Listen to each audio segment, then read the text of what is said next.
All right. Next, we are looking at equivalent fractions. Equivalent fractions. Now, when we talk about equivalent fractions, we are referring to fractions that have the same value. They have the same value.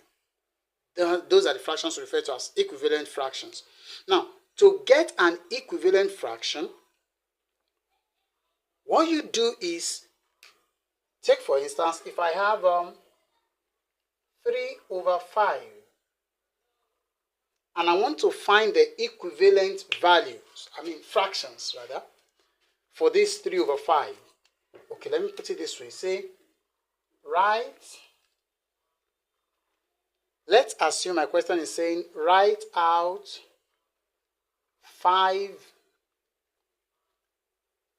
equivalent fractions. I'll say 3 now. 3 equivalent fractions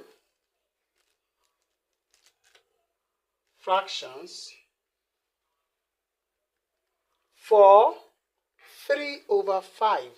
Now I want to write 3 equivalent fractions for 3 over 5. What do we do? To get equivalent fractions, you either multiply or divide, if it's divisible, both the numerator and the denominator by the same number. Please, I take that again. This is 3 over 5. It cannot be divided down anymore. So, we multiply both the numerator and the denominator by a common or by the same number. This is what I mean. Let's do it.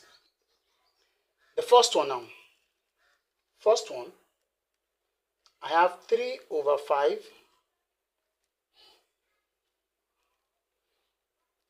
if I want to multiply this one by 2, I also multiply this one by 2. Then I have 2 times 3, 6, over 2 times 5, 10. Now this 6 over 10 is an equivalent fraction to 3 over 5. Why? Because I multiply both the numerator and the denominator by the same number. Let's get another one. The second one now, I have 3 over 5. That is the one they gave me. I want to get an equivalent fraction. If I multiply this one by 3, then I must multiply this one also by 3. 3 times 3 is 9. 3 times 5 is 15. This is also another equivalent fraction to 3 over 5, to 6 over 10. Now the third one, if I say I have 3 over 5 given to me, and I decide to say I want to multiply it by, say, 7 now, I must multiply both the numerator and denominator by 7. Then this one becomes 3 times 7 is 21. 5 times 7 is 35. So, this one also becomes another equivalent fraction to this. That means that 3 over 5, 6 over 10, sorry about the word here, 6 over 10, 9 over 15, and 21 over 35 are all equivalent fractions. I hope it is clear. You multiply both the numerator and the denominator by the same number. By the same number, then you get equivalent fractions. Now let's see simplest form. What do you mean by simplest form?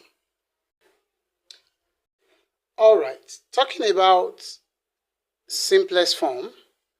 Now, simplest form, it means we want to reduce a particular fraction to a level where it cannot be reduced again.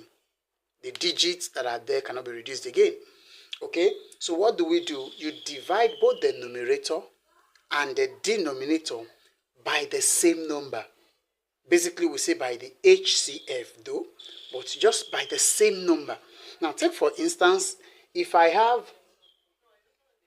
35 over 100 and I want to reduce this one to its simplest form, what I do is to divide both sides by the same number. Now I discovered that 5 can divide 35 and 5 can as well divide 100. So I divide both 35 and 100 by 5. 5 in 35, that will give me 7. 5 in 100 will give me 20. So 7 cannot be broken down again with the same number as 20. I don't have, 7 is a prime number. There is no number that can divide 7 and divide 20 at the same time again. So 7 over 20 becomes the simplest form for 35 over 100. Okay, please, if you don't understand how 5 in 100 gives us 20 and 5 in 35 gives us 7, you can private chat me and then we'll see how to look into that. All right, another example, let's assume I have 16 over 32 and I want to break this one down. Of course, 4 can go in 16, 4 can go in 32. 2 can as well go, so you may start with 2 if you like, but I want to go straight with 4.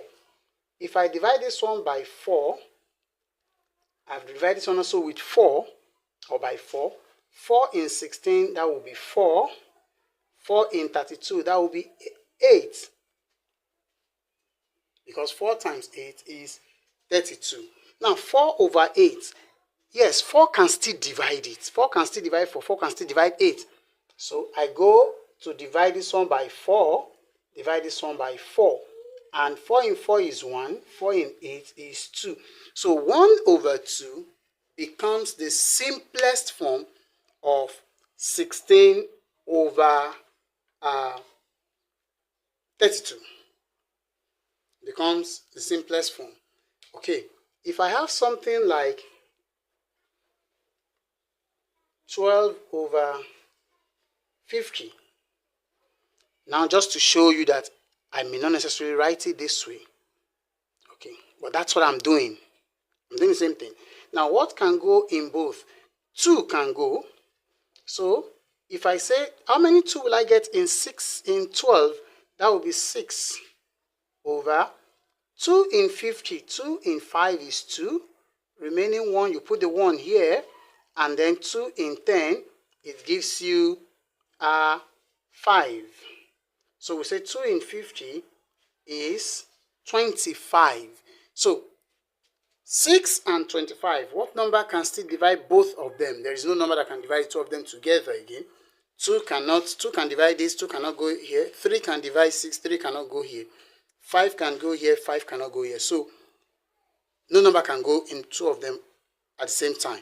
So we say this, the simplest form of 12 over 50 is 6 over 25. Now, the reason I brought this one is to show you that you can do this on your counting sheet, or if you're smart enough, you don't necessarily need to write it out this way. But if it will help you, all right, I would like to quickly give us a classwork. After the classwork, we come to look into types of fraction. So let's look at, this short classwork. All right, a very quick classwork. Remember to write your name and your class before you solve. Write 2 equivalent fractions for 2 over 3. That's the first question. And the second question says you should simplify 25 over 100. That is, you should take it to its simplest form. After this, we go to types of fraction.